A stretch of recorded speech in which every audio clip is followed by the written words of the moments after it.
আসসালামু আলাইকুম। রাবেয়া ডেইলি ব্লগসের পক্ষ থেকে আপনাদের স্বাগতম। আজকে আপনাদের সাথে আমি একটা রান্না শেয়ার করব। রান্নাটা হলো আলু সিম টমেটো দিয়ে চচ্চড়ি।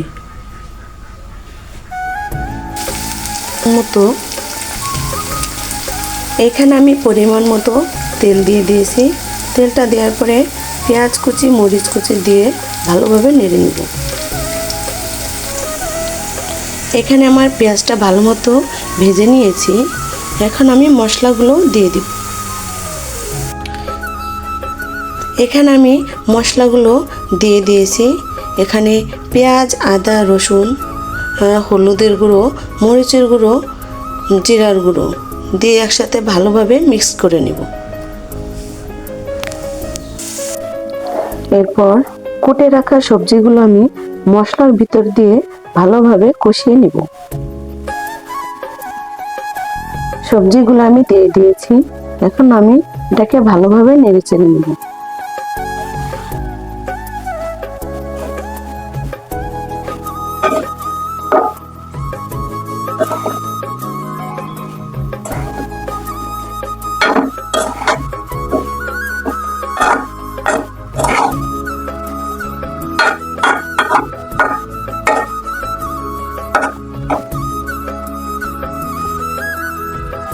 আমার ভালোভাবে নেড়ে চেড়ে নেওয়া হয়ে গেছে।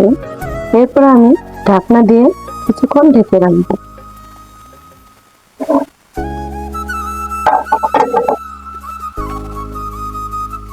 সবজিটা আমি কষিয়ে নিয়েছি। এখন পরিমাণ মতো একটু পানি দিয়ে দিব। এখানে আমি পরিমাণ মতো পানিটা দিয়ে দিয়েছি। তারপরে আমি ভালোভাবে সিদ্ধ হওয়ার জন্য 10 মিনিট ঢেকে রাখবো। এখানে সবজিটা সিদ্ধ হয়ে গেছে। এখন টমেটো দিয়ে মিক্সড করে নিব। এখন টমেটোটা দিয়ে দিয়েছি। তারপর আমি ভালোভাবে নেড়েচেড়ে মিশিয়ে নেব। টমেটোটা ভালো মতো মেশানো হয়ে গেছে। এখন আমি এর উপর দিয়ে কিছু ধনিয়া পাতা ছিটিয়ে দিব। এখানে আমি ধনিয়া পাতা কুচিটা দিয়ে দিয়েছি। এখন আমি ভালোভাবে নেড়েচেড়ে মিশিয়ে দেব। আপনারা এভাবে আমার রেসিপিটা ফলো করে রান্না করবেন, তাহলে দেখবেন অনেক মজার হবে। আর এদিকে আমি রাতে বিরিয়ানি রান্না করেছিলাম। এটা আমি এখন ওভেনে দিয়ে গরম করে নিব।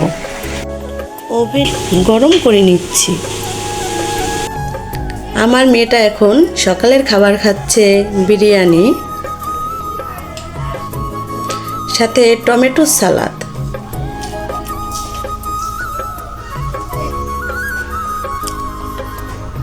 এখানে আমার চচ্চড়িটা রান্না হয়ে গেছে। এই দেখুন আমার চচ্চড়িটার ফাইনাল লুক। আপনারা সবাই কমেন্টে জানাবেন আমার রান্নাটা কেমন হয়েছে। আল্লাহ হাফেজ।